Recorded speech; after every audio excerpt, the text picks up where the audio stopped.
Kevin Borba of Locked On Buffs. There's a reason you're still here. The Big 12 had its most impressive draft of all time, set multiple records, 31 total players going. That's the most since 2005 when the league garnered 32 total picks. And on top of that, the wide receivers that went off the board. If you want to count Travis Hunter going 2nd overall, Ted McMillan going 8th overall. That was a huge part of this class. Jaden Higgins, Jalen Knoll getting to stay together. I was impressed with what the Big 12 put together over the course of these 3 days, even into the late rounds. Having 7 6-round selections, 4, 5 in the 5th and 7th rounds as well. This was good for the Big 12. I think Travis Hunter, again, is kind of at the forefront of that. Yeah, I think the Big 12 showed that they have a lot of talent, which is obviously not a profound take by saying this, but realistically, when people talk about the NFL and even college football these days, the NFL draft that is, they go, this is the SEC sort of display. This is the Big Ten's display of like how good they are. And the Big 12 went out and put on a statement, put on a show, right? Colorado had the most receivers taken if you count Travis. They had 3. Yeah. Right. You mentioned the Iowa State guys. That's huge. Both of those guys were drafted to a very good team. They'll have a chance to make a name for themselves at the NFL level. I think if you're a Big 12 supporter or Brett Yormark, you look at this draft and you sort of are like, hey, this is a selling point for our conference, right? Because Drake, you cover this as much as anyone. Conference realignment is happening. Media rights deals are always in the works, right? Brett Yormark could be like, hey, look we are only getting better as the seasons go on, as the years go on, and our additions to the conference are only strengthening us. So why not like give the Big 12 some respect? Of course, the Big 12 deserves a whole lot of respect. And even with the Travis Hunter saga falling on the Big 12 conference, I mean, it's something that I think superseded what the Big 12 was. No one was mentioning his league in these conversations. No one was saying, oh, well, the Big 12's weak, so that's why he dropped. And you especially didn't hear that when Travis Hunter went 2nd overall. That being kind of the crown jewel of what the league got, having Travis Hunter win the Heisman Trophy, having him be drafted 2nd overall, having him walk into the NFL as someone who's an everyday starter for the Jacksonville Jaguars. Did you feel like the Big 12 was mentioned enough? We always say when the guy goes 3rd overall, 4th overall, oh, he's a D tackle in the SEC. Oh, he's a quarterback or a corner in the SEC.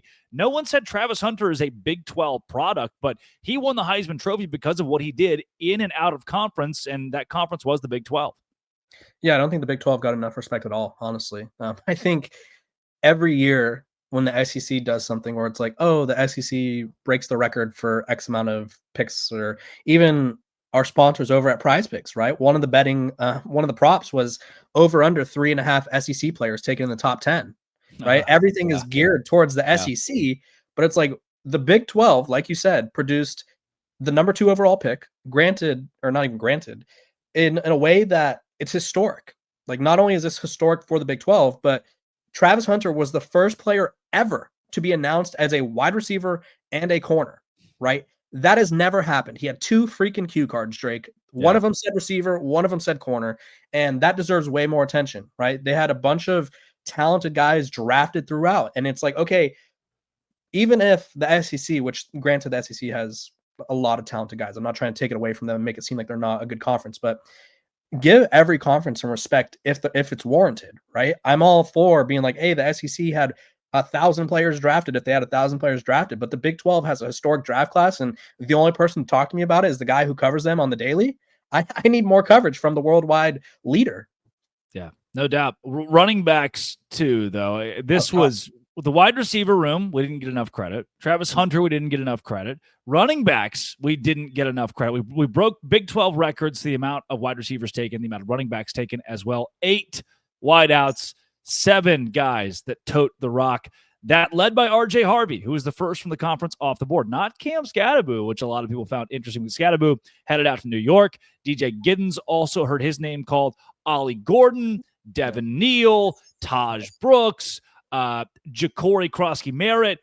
This is a running back deep league. We learned that on draft day. And maybe the wildest knot of this is that Taj Brooks wasn't one of the top 3 or 4 out of the Big 12 to go, and that Cam Scatterbo wasn't number 1 to go. I just think that shows the depth and success this league has, specifically at that position as well. Yeah, and I think they put up a graphic during the draft where it was like a lot of, I don't remember the number, but all pros are like 4th through 7th round. Like that's like where they find a lot of these guys, right? And Yeah. so when people talked about this draft class, and I don't think, again, the Big 12 didn't get enough credit. They go, this running back class is so deep, right? If you don't get Ashton Genty or Marion Hampton, you could take one in the 5th round, and there's going to be a chance that he's going to be a superstar. Well, all of these guys that have potential superstar power are coming out of the Big 12. Like Cam Scadaboo legitimately was one of the biggest names in college football, and he could revive or help revive a Giants offense who is still in pain from losing Saquon Barkley, right? RJ Harvey, he is a guy that didn't start off as a running back, right? I believe he was recruited as a quarterback, comes in at UCF, and some people think he's the best running back in the class. Like some people think he is the most talented. And so I think 5 years from now, we're going to be looking back and going, wow, a lot of these Big 12 running backs that did not go in the 1st or 2nd round were really good. And I think it's going to be another example of like, hey, maybe this Big 12 conference isn't so bad. It was the depth of player to the prime example for me, and I'm going to go back to that wide receiver position. Jalen Noel was taken 79th overall by the Texans, and I think it was Mel Kiper brought it up immediately. He's like, hey, here's how good Jalen Noel is. The teams behind the Texans just traded out.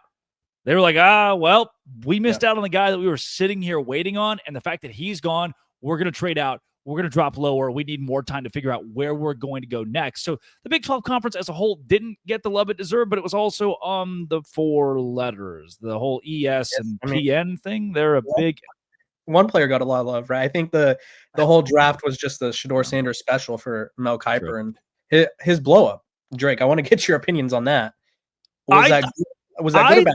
Thought the blow up was valid. The guys were like, hey, if I was doing something for 40 years, if I had predicted the stock market for 40 years and been pretty good, like the number one guy, the number one name in stock market predicting for 40 years, and said, hey, everybody, invest in this stock.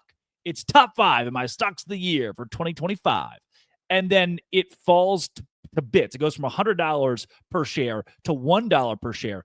I'm mad. Yeah. I'm mad at the malpractice on someone's part here. Like, what is happening? So I understand why he was it the time or the place? Probably. When else is the time or the place? This is the draft is actually happening. I think that may have taken away from the Big 12 in a way, though. If like the Big 12 as a whole, because if you look at how people were talking about Mel and Shedeur, it was like, oh my gosh, we're still talking about this. Not like, oh my gosh, look at this run of receivers. Like, look at Iowa State had 2 elite receivers go to the same team, or all these running backs.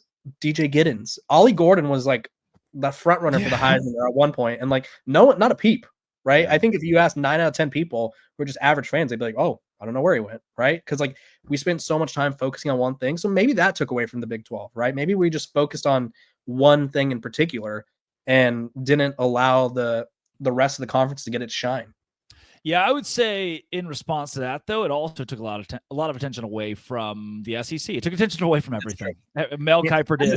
That was insane, right? That was like it was the story. It's the biggest story in draft history, and we'll be talking about it, I'm sure, for genuinely years to come. Coming up, BYU basketball is reloaded. Colorado basketball doesn't have a team. Baylor has got a couple of guys. What's happening in Big 12 basketball? I just need a break from football for a second on Locked On Big 12 with the Buffs crossover, part of the Locked On Podcast Network, your team every day. Hey, today's show is brought to you by Game Time. Game Time is where I go to get tickets to every single event I want to attend, and they're so cheap.